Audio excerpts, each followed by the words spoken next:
to News Inside on Landslide News. A lot of people are bearing their minds on happenings in recent days of the FCT minister, Nyesom Wike.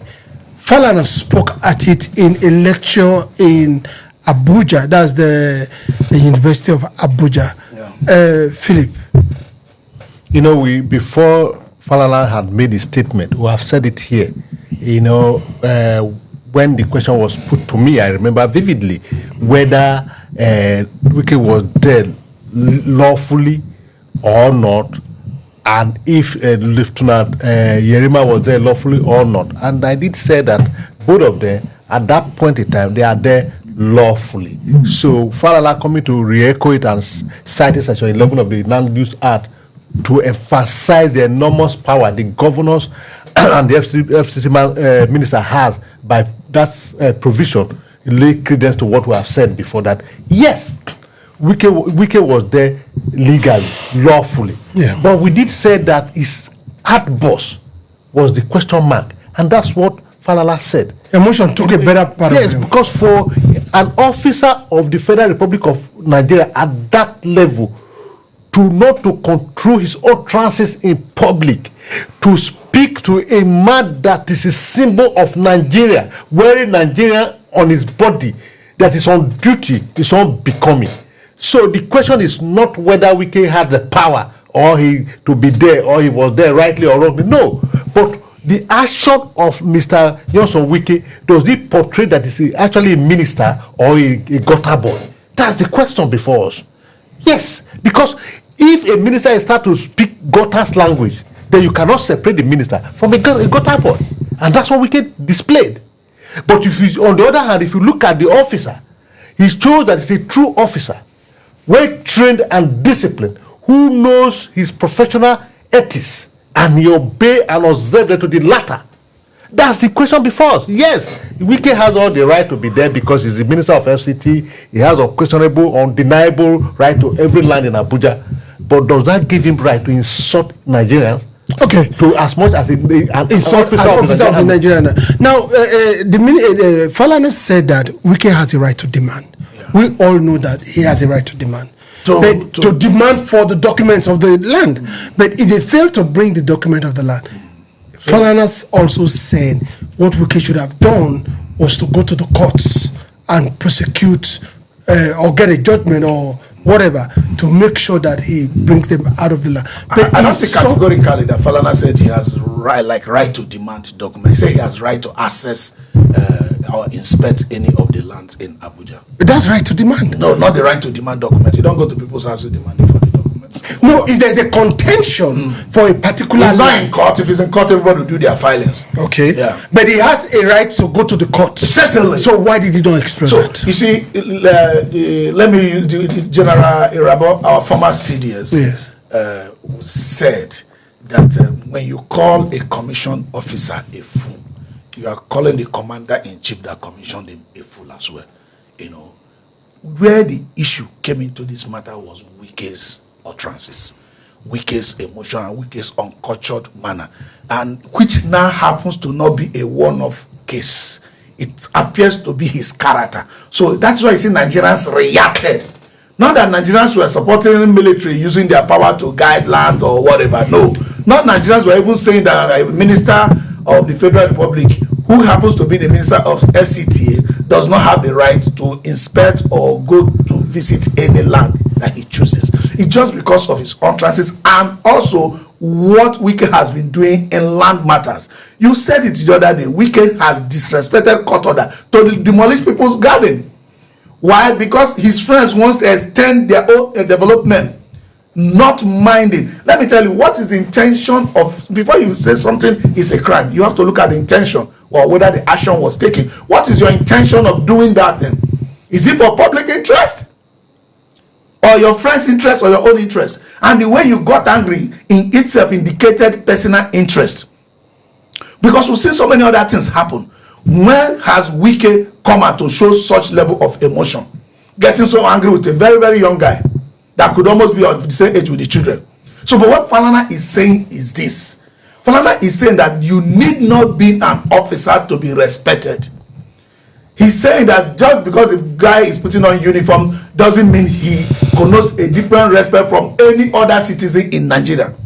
Falana is saying that all citizens of Nigeria need to be respected, and you should not use a foul language on any person. That the putting on the clothes doesn't mean he has automatically become bigger than Wike. No, that there's nothing like that. That is just a cloth. You know, somebody was even flattening us yesterday for calling the guy a young boy. A boy is still a boy. You cannot query an old man for calling a small boy a small boy. No matter who you are, even though you are the president of Nigeria today, Obasanjo being a road man will call you are a small boy to Obasanjo. Because boy man classification is not dependent whether you are the richest man, commission or not commission. But Latoja is not a small boy. So it doesn't, because you know, we're trying to bring out God in human. That is what Falana is attacking. That we need not to bring out God in human. That the military man is not supposed to be there at all. That they overstep their bound. That is his own position. That the military people overstep their bound. That they need not to be there. That bring out the God in human because he's putting on uniform. It is not right. That every Nigerian citizens need to be treated right. Equally. Now he also told Philip. He also told the public that the boy, the Wike, needs to apologize to the boy, which has been a position held by the military, especially Buratai and former CDS Irabo, that Wike needs to apologize. Do you think Wike needs to apologize to the boy?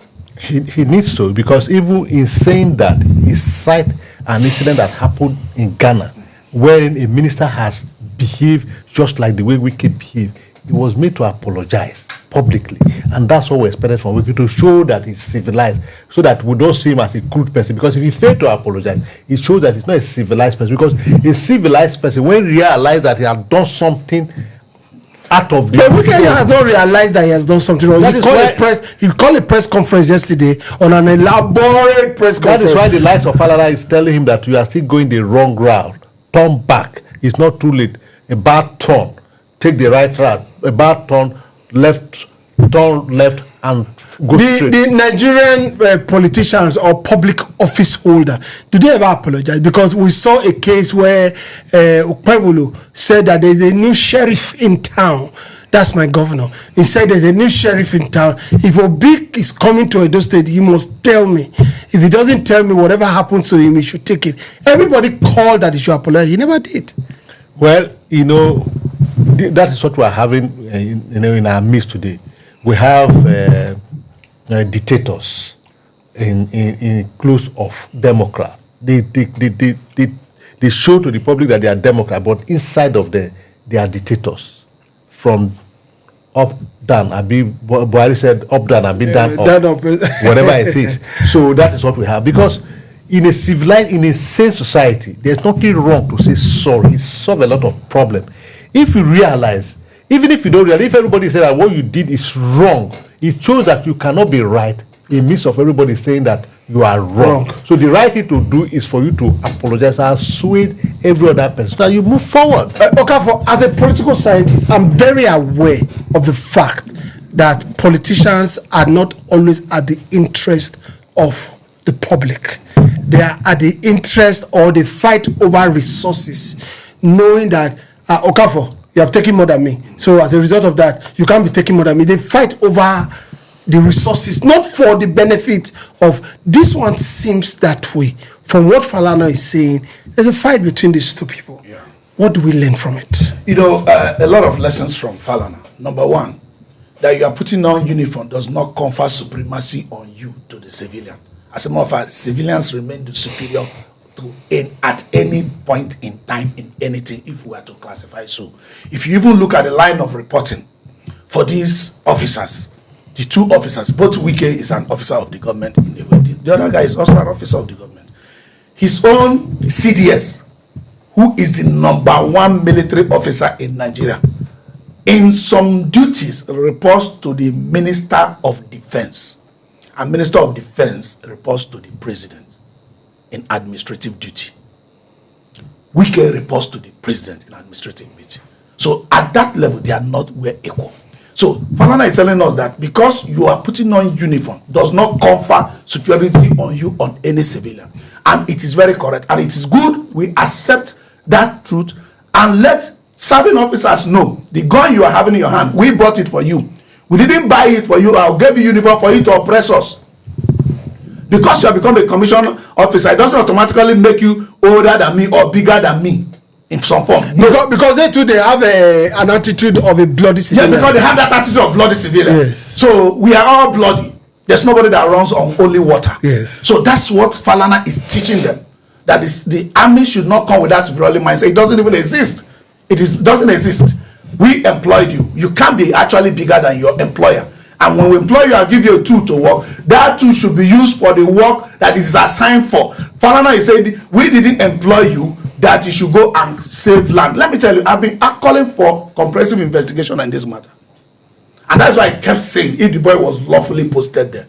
If the only reason that made them to ask that guy to go to that land is simply to fight development officer or to fight, he could be fair, he could be unlawful. He could be on illegal duty, because it's not the duty of an officer to safeguard land. But if he's working in his normal lines of duty of securing the property of the person he's attached to as an ex-naval chief, it is a different matter. But specifically being posted to go and fight off people on a land matter, it's another matter. I have been calling for the purpose of having this thing in a document. In a document. Let there be a comprehensive investigation. And issues of where do we go from here? Wike should understand that the powers of the government is not to administer his wish. He has a document that other people have been ministered before and they use. He should also use those documents. Wherever, let me tell you, the government anticipated excesses and recklessness of the executive. And that is why there is a third arm of the government called judiciary. All right, Philip, the question I want to ask you before we go. Now, are we going to see how a 30 hectares of land was acquired by one person? 30, that's massive. By one person. Did he legally acquire it? Was he duped, as Lere said? The FC, the Development Control or Parks and Recreation, are they going to tell us who owns the land? Then also, there is a rumor that the land has been revoked and the use of the land has been changed to multi-purpose. Is that true? Has it been allocated? From what we are hearing, the land has been allocated to Wike has been allocated to some other people. Let me not call them his cronies because we don't know. All these things, facts are hidden that we don't know. Are we going to have these things in blueprint? You see, when you ask the question, if one person can acquire 30 hectares of land, the answer is yes. It depends on the purpose the person has applied for. If the land has been, marked for farming or other industrial use that require that massiveness, that one we know. Yes. But so on this particular one, I'm coming. No, on this particular one. That's where I'm going. No, I don't have the time. That's where I'm going. Yes. So, and the man meets the requirement, then the man can acquire it. That's for that.